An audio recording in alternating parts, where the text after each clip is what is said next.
I saw the hand of man holding the hand of woman. They were running to escape the inferno, and just when the man thought he had saved the woman,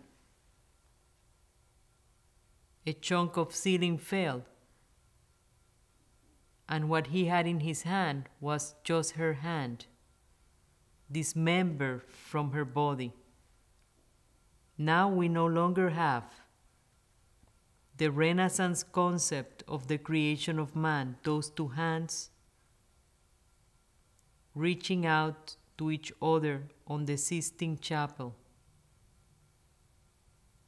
the hand of God and the hand of man, their fingers almost touching in unity of body and soul. What we have here is a war, the war of matter and spirit. In the classical era, spirit was in harmony with matter. Matter used to condense spirit. What was unseen, the ghost of Hamlet's father, was seen in the conscience of the king. The spirit was trapped in the matter of theater. The theater made the unseen seen. In the Romantic era, spirit overwhelmed matter. The glass of champagne can't contain the bubbles, but never in the history of humanity has spirit been at war with matter. And that is what we have today, the war of banks and religion. It's what I wrote in Prayers of the Dawn, that in New York City, banks overtower cathedral. Banks are the temples of America. This is a holy war. Our economy is our religion.